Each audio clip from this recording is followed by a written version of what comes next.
अस्सलाम वालेकुम। 1 से 2 में आपको खुश आमदीद कहते हैं। मुल्क में एक दफ़ा फिर बिजली का बहरान शिद्दत इख्तियार कर गया है और मुल्क के मुख्तलिफ़ इलाक़ों में, शहरों में, देहातों में कई घंटों की गैर एलानिया लोड शेडिंग हो रही है। इसके तफसीलात हम जानेंगे और प्रोग्राम में आगे जाके इस पर काफ़ी तफसील से बात करेंगे। इससे ना सिर्फ ये कि आम ज़िंदगी मुतासर हो रही है बल्कि सनती पैदावार भी, उस पर भी मनफी असरात हमको नज़र आ रहे हैं। तो प्रोग्राम में आगे जाके तफसील से बात करेंगे और पेप्को के MD से भी बात करने की कोशिश करेंगे, उनसे वजूहात जानेंगे कि क्या वजह है कि एक दफ़ा फिर मुल्क में इतनी शदीद लोड शेडिंग हो रही है बिजली की।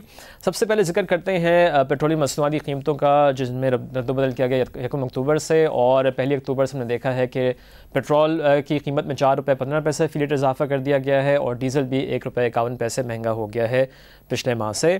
जो डिटेल्ड कंप्यूटेशन है इसके बारे में हमने इससे पहले भी काफ़ी बात की है और अभी भी हम आपको वही बताएंगे, दिखाएंगे कि क्या क्या जो एलिमेंट्स हैं उस फार्मूले में, उसमें चेंजेस आई हैं। अगर हम पहले डीज़ल की कीमत की बात करें, जिसकी कीमत में 1 रुपये 51 पैसे इजाफा किया गया है, तो अगर इंटरनेशनल मार्केट में देखा जाए तो पिछले 1 माह के दौरान जो औसतन कीमत थी उसमें कुछ हमने कमी देखी। और एक्स रिफाइनरी प्राइस वो दिखा रही है कि 26 अगस्त को जब कीमतों में रद्दबदल किया गया था डीज़ल की, तो उस वक्त एक्स रिफाइनरी कीमत 72 रुपये 97 पैसे थी, जो 1 अक्टूबर को अगर देखा जाए तो 72 रुपये और 9 पैसे हो गई है। तो इसमें 88 पैसे की हमने कमी देखी है। इसके अलावा जो दूसरा फार्मूले में एक और पॉइंट है वो इनलैंड फ्रेट इक्वलाइजिंग मार्जिन जो कहलाता है, यानी कि डीज़ल, पेट्रोल और मुख्तलिफ जो तेल की मसनूआत हैं उनको जब ट्रांसपोर्ट किया जाता है मुल्क के मुख्तलिफ हिस्सों में, तो उस पर जो लागत आती है ये वो लागत है। ये 26 अगस्त को 1 रुपये 16 पैसे थी और अब ये बढ़ के 1 रुपये 20 पैसे हो गई, तो 4 पैसे का मामूली इजाफा इसमें नज़र आ रहा है हमको। इसके अलावा हुकूमत ने फ़ैसला किया था कि ऑयल मार्केटिंग कंपनीज़ के मार्जिन्स और डीलर्स के मार्जिन्स में इजाफा किया जाए और ये भी ऐलान किया गया था कि इसको फ़ेज़ेस में इजाफा किया जाएगा। तो वो हमने सेकंड फ़ेज़ देखा है। और डीज़ल की कीमत में अगर देखा जाए तो ऑयल मार्केटिंग कंपनीज़ के मार्जिन्स में 14 पैसे का इजाफा नज़र आ रहा है। ये 1 रुपये 48 पैसे से बढ़ के 1 रुपये 62 पैसे हो गया है। तो 14 पैसे का इजाफा ऑयल मार्केटिंग कंपनीज़ के मार्जिन में है डीज़ल पे। इसके अलावा डीलर्स के मार्जिन की बात की जाए तो ये 1 रुपये 73 पैसे से बढ़ा के 1 रुपये 96 पैसे कर दिया गया है। यहाँ पे 23 पैसे का इजाफा किया गया है डीलर्स के मार्जिन में डीज़ल पे अगेन।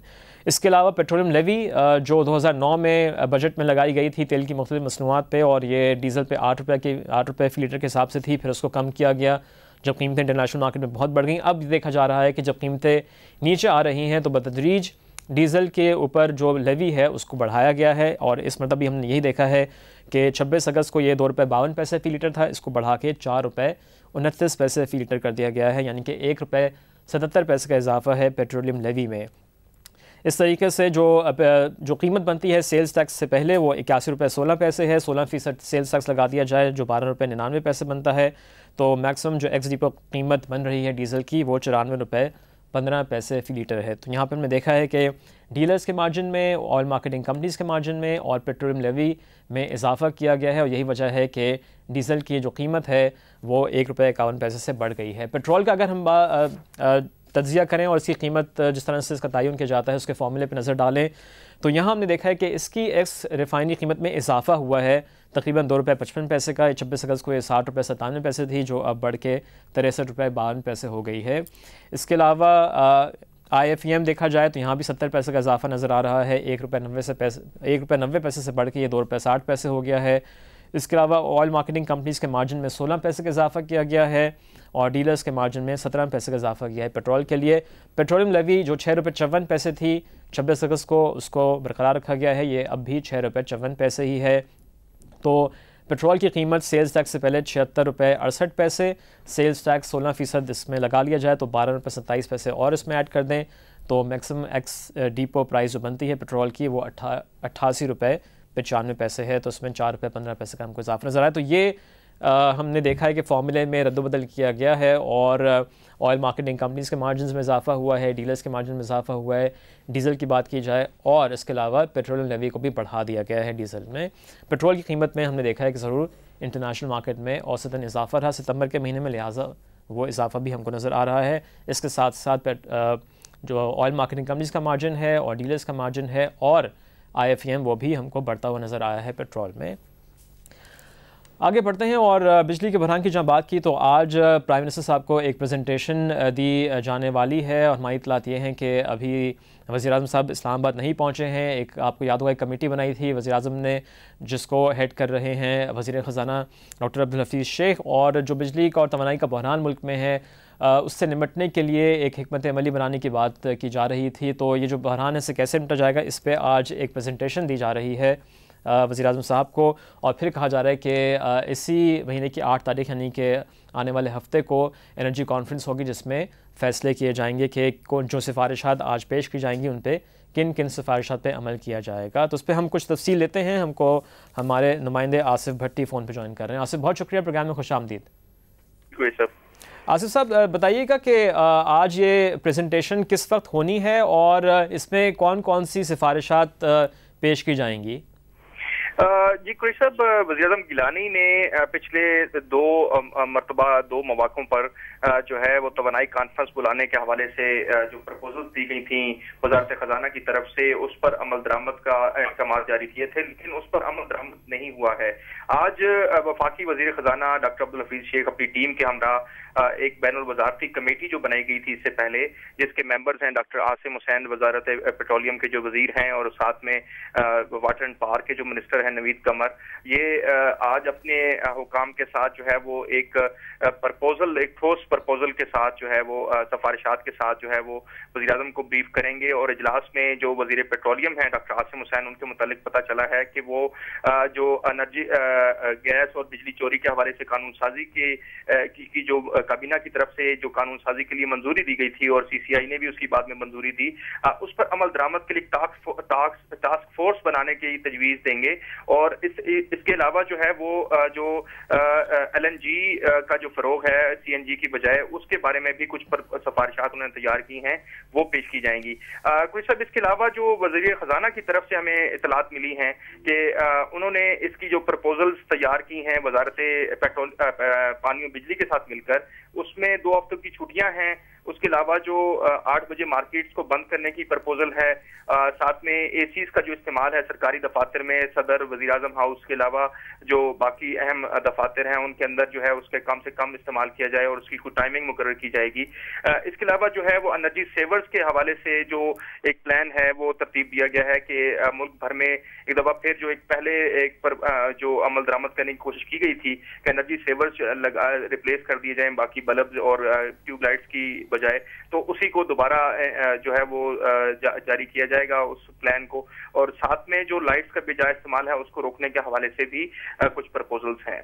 तो ये प्रपोजल्स हैं जो कि तैयार करके आज वज़ीर-ए-आज़म को पेश की जाएंगी और उसके बाद मुतवक्के तौर पे जो 8 तारीख को एक तवानाई कॉन्फ्रेंस होने जा रही है उसमें ये सिफारिशात पेश की जाएंगी, क्योंकि सूबों को इतराज था खास तौर पे सूबा सिंध को और पंजाब को कि 2 छुट्टियां नहीं होनी चाहिए हफ्ते में। तो अब ये अगर बहुत जरूरी हो गया है और मुल्क के अंदर जो है बहरानी कैफियत बहुत शिद्दत इख्तियार कर गई है और जो गैप है डिमांड और सप्लाई का वो बढ़ गया है। अच्छा आसिफ ये बताइए कि जो आपने सिफारिशात का जिक्र किया जिसमें हफ्ते की 2 छुट्टियां, दुकानों को 8 बजे बंद कर दिया जाए, एनर्जी सेवर्स की जो बात हुई है, तो ये इसमें से कोई भी मुझे नई बात तो नज़र नहीं आ रही है। पिछले साल भी यही इक़दामात हुकूमत ने करने की कोशिश की थी, उससे कितना फ़ायदा हुआ वो उसको भी पहले मेरे ख्याल में आवाम को बताना चाहिए कि इससे ये फ़वाइद हासिल हुए थे, लिहाजा हम एक दफ़ा फिर ये करेंगे। तो कोई नई बात तो इसमें हमको नज़र नहीं आ रही है। और जो बुनियादी मसला है जिसकी वजह से हम बिजली की लोड शेडिंग देख रहे हैं और उसमें हमको पता है आगे जाके हम प्रोग्राम में बात भी करेंगे, जो रीज़न्स हैं उनको एड्रेस करने के लिए कोई प्लान भी दिया जाएगा क्या, और वो क्या होगा? तो सर मैंने जैसे शुरू में कहा था कि ये कई मरतबा यानी कम अज कम हमारी जो नॉलेज में है वो 3 मरतबा तो है कि तवानाई कॉन्फ्रेंस बुलाने के हवाले से वज़ीर-ए-आज़म ने हदायत जारी की थी कि देखिए मुल्क के अंदर जो बहरान है वो उसकी कैफियत बढ़ती जा रही है और खास तौर पे गर्मियों में जिस तरह लोगों ने सर्वाइव किया है, यानी ये पाकिस्तानी कौम का हौसला ही है। लेकिन अभी आप देखें कि अभी मौसम काफी बेहतर भी हो चुका है, उसके बावजूद शहरों में जो है वो कम अज कम इस्लामाबाद के अंदर मैं आपको बता सकता हूँ कि 8 से तकरीबन 10 घंटे और 12 से 14 घंटे तकरीबन बिजली की जो है वो कल संडे के दिन भी सारा दिन और सारी रात जो है वो बिजली मुसलसल हर आधे घंटे घंटे के बाद गायब होती रही है। तो 12 से 14 घंटे तक जो है ना बिजली जाती रही है। लेकिन जैसे आपने कहा कि ये जो प्लान के जो मुख्तलिफ पॉइंट्स हैं, इसमें शायद कोई डिफरेंट किस्म की कोई प्रपोजल्स आ जाएं, लेकिन हमारे नॉलेज में जो चीजें आई हैं वो यही है कि वजारत खजाना और वजारत पेट्रोलियम और पेट्रोलियम मिनिस्ट्री की जानिब से तीनों ने मिलकर यही प्रपोज किया है कि छुट्टियां जो है वो कर दी जाएं ताकि जो है इसका कम से कम इस्तेमाल हो। ठीक है आसिफ भट्टी साहब, बहुत शुक्रिया, आपने वक्त निकाला और हमें अपडेट किया। जो आज एक प्रेजेंटेशन दी जाने वाली है जिसमें सिफारिशात होंगी कि बिजली के बहरान से, तवानाई के बहरान से कैसे निपटा जाए। पुराने ही इक़दाम हमको नज़र आ रहे हैं, जैसे कि 2 हफ्ते में 2 छुट्टियों की बात की जा रही है, दुकानों को 8 बजे बंद करने की बात हो रही है और एनर्जी सेवर्स इस्तेमाल करने की बात हो रही है। एक ब्रेक लेंगे, ब्रेक से वापस आके हम पेप्को के एमडी से बात करने की कोशिश करेंगे, उनसे जानेंगे कि क्या वजह है जिसकी वजह से हम देख रहे हैं कि बिजली का बहरान इतनी शिद्दत इख्तियार कर गया है और गैर एलानिया लोड शेडिंग कई घंटों की हो रही है। हमारे साथ रहिएगा।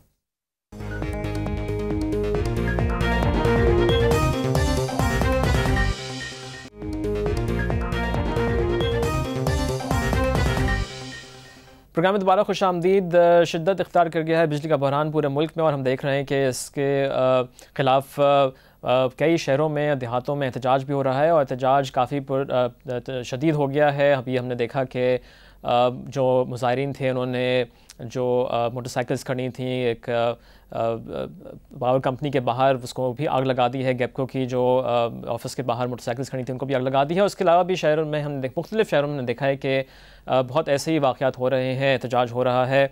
हमारे साथ इस लाइन पे पेप्को के एमडी मौजूद हैं रसूल खान महसूद साहब, उनको हम वेलकम करते हैं। महसूद साहब, बहुत शुक्रिया, प्रोग्राम में खुश आमदीद आपको। Thank you. महसूद साहब, आप देख रहे हैं कि बिजली के बहरान की वजह से लोड शेडिंग जो गैर एलानिया की जा रही है उसकी वजह से मुल्क के मुख्तलिफ शहरों में, देहातों में पुरतशद्दुद एहतजाज हो रहा है और इमलाक को नुकसान पहुँचाया जा रहा है, आग लगाई जा रही है। क्या वजह है और पेप्को क्या कर रहा है इस हालत को बेहतर करने के लिए?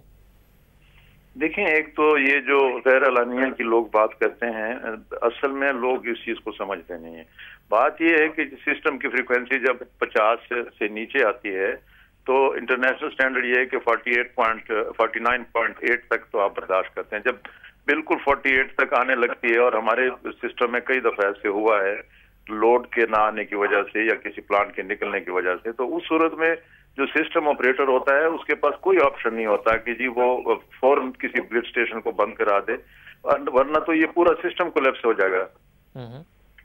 तो ये उसकी वजह है। और बाकी जो आप कह रहे हैं कि उसके लिए इस वक्त भी प्राइम मिनिस्टर की सदारत में इजलास हो रहा है इस्लामाबाद में, ये बिल्कुल तासुर गलत है कि पेप्को कुछ नहीं कर रहा या हुकूमत कुछ नहीं कर रही। लेकिन इस वक्त एनर्जी क्राइसिस है और उसमें सिर्फ पावर की बात हम नहीं कर रहे हैं और फ्यूल नहीं है। उस वक्त हाइड्रोलॉजी आपकी 3500 आपका जो है वो शॉर्टफॉल सिर्फ हाइडल की वजह से है, जिसमें क्योंकि इंडेंट ना तो सिंध दे रहा है ना पंजाब दे रहा है। सिंध वैसे पानी में डूबा हुआ है और पंजाब को जरूरत नहीं है पानी की, तो अब उसको फैक्टर्स को भी देखें ना। अच्छा, रीजंस आप बता रहे हैं कि पानी रिलीज नहीं हो रहा और फ्यूल शॉर्टेज भी है? फ्यूल शॉर्टेज भी है और बदकिस्मती से चशनोक 1 और चशनोक 2 जी, वो दोनों प्लांट जो है ना वो टेक्निकल फॉल्ट की वजह से वो बंद हैं इस वक्त। और आज मेरा ख्याल है चशनोक 2 शायद सिस्टम में आ जाएगा। और इसके अलावा कुछ ऑयल की सिचुएशन भी बेहतर हो रही है कैप्को में। अच्छा, तो यानी कि ऑयल की सिचुएशन भी खराब थी, सप्लाई नहीं हो रही थी मुख्तलिफ पावर प्लांट्स को, उसके वजह से पावर प्लांट्स फुल कैपेसिटी पे काम नहीं कर रहे थे। ऐसा है तो लेकिन ये तो मसाइल बहुत अरसे से चल रहे हैं ना महसूद साहब, तो इसमें पेप्को, आपने कहा कि पेप्को कर रहा है, क्या कर रहा है पेप्को? हमको नजर तो नहीं आ रहा कि कुछ कर रहा होता तो कुछ इंप्रूवमेंट होती। सुने, देखें, बात ये होती है कि आपको जियो पोलिटिकल वो भी देखना होगा कि पिछले दिनों आपके जो इंटरनेशनल ऑयल कंट्रीज में, जो ऑयल प्रोड्यूसिंग कंट्रीज में जो प्रॉब्लम्स हुए हैं, वहां से बाज़ दफा शिपमेंट जो है डिले हो जाती है। प्राइसेस जो है आपको डॉलर की फ्लक्चुएशन आप देखें, पिछले दिन 3 रुपए में 2 रुपए का फर्क आया था। तो ये सारे फैक्टर वो तो महसूद साहब वो तो ओपन मार्केट में था। आप लोग तो जो एलसीज खुलती हैं वो इंटरबैंक रेट से खुलती हैं, प्लस दुनिया भर से जो है हमको पता है कि ऑयल इंपोर्ट हो रहा होता है। तो जिन इलाकों की आप बात करें जियो पोलिटिकल सिचुएशन, अगर आप कह रहे हैं कि मिडल ईस्ट कंट्रीज़ में हालत ख़राब थी, अब तो वहाँ बहुत बेहतरी हो गई है। तो हमने सप्लाई डिस्ट्रप्शंस तो इतनी नहीं देखी थी, जो सप्लाई डिस्ट्रप्शन हुई थी उससे तो कीमत बढ़ गई थी, लेकिन हमने किसी मुल्क में ऐसी सूरत हाल नहीं देखी जो पाकिस्तान में नज़र आ रही है हमको। जी, एक दिन में सप्लाई तो नहीं पहुंचती ना, उनके ऑर्डर्स तो बहुत पहले के हुए होते हैं जी। तो उसकी वजह से कुछ प्रॉब्लम्स आए हैं ऑयल की सप्लाई में। लेकिन अब तो बहुत हालात बेहतर हो गए हैं। अगर आप मिडल ईस्ट कंट्रीज के हालात की बात कर रहे हैं, अब तो काफ़ी बेहतरी हो गई है। इससे पहले जब हालात ज़्यादा ख़राब थे, जब हमने इतनी बड़ी डिसरप्शन नहीं देखी थी, तो अब तो शिप्स आ रही हैं, मुस्तकिल आ रही हैं। अगर डिले है तो प्रॉब्ली हमारी तरफ से कि हम एलसी टाइम पे नहीं खोल पा रहे हैं, बिकॉज सर्कुलर डेट का मसला जो है वो हल नहीं हुआ है। तो पिक्चर को क्लियर होना चाहिए ना अब, क्योंकि अब इतना भी लोग यहाँ पे ऐसी बात को समझते हैं। और अगर आप कह रहे हैं कि मिडल ईस्ट जियोपॉलिटिकल सिचुएशन की आप बात करें, तो ये तो पुरानी बात हो गई है। उस वक्त जो सिचुएशन ख़राब थी तो हमने इतनी डिस्ट्रप्शंस नहीं देखी थी। इसका तो प्रॉब्लम हुआ था ना उस वक्त से। और ये स्टोरेज होती है सप्लाईज की, और फिर उसमें से ये ऐसा नहीं है कि जी एक दिन में वो सप्लाई आ जाती है। तो पीएसओ वाले अपने उनकी जो स्टोरेजेस हैं उस पर जब कमी आ गई है तो ये भी प्रॉब्लम है ना। पीएसओ के साथ भी प्रॉब्लम है, तो आपने इस प्रॉब्लम को टेकअप किया है डॉक्टर आसिम के साथ? जी बिल्कुल, डॉक्टर आसिम से हमारी बातचीत होती रहती है। कल परसों मैंने बात की और कल उन्होंने मेहरबानी की कुछ 4000 टन जो है 2000 टन कैप्को को 2000 हफ्को को उन्होंने रिलीज किया। आज मजीद रिलीजेस वो दे रहे हैं और फिर ये जो आज इनकी मीटिंग हो रही है उसमें कई अहम फैसले होंगे इंशाल्लाह। अच्छा, हमारी इतला तो ये है कि मीटिंग आज एक प्रेजेंटेशन है, उसमें फैसले आज नहीं, जो एनर्जी कॉन्फ्रेंस कराई जाएगी 8 तारीख को, वो फैसले जब किए जाएंगे। और अभी तक हमारी इतलात ये है कि वज़ीर आज़म साहब पहुंचे नहीं हैं इस्लामाबाद और प्रेजेंटेशन शुरू नहीं हुई है। अभी हमने अपने रिपोर्टर से बात की है, तो अगर आपने कहा कि इस पर अभी इस वक्त बात हो रही है, तो अभी भी इस पर बात नहीं हो रही है। चलें, वो हुकूमत कर रही है। आपके जो मुझे इतला है उसके मुताबिक आज प्राइम मिनिस्टर ने, उसमें पहले हम भी इन्वाइटेड थे लेकिन बाद में कहा गया कि नहीं मिनिस्ट्रियल लेवल पे सिर्फ होगा।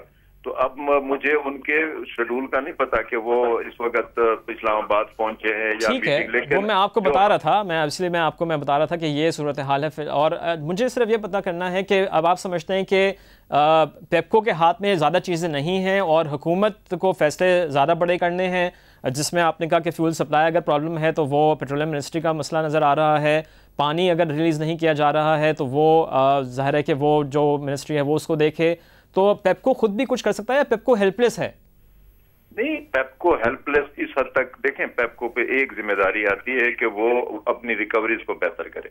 अब जब रिकवरीज की हम बात करते हैं तो अब मेरा 40 बिलियन से ऊपर तो सिंध दे रहा है।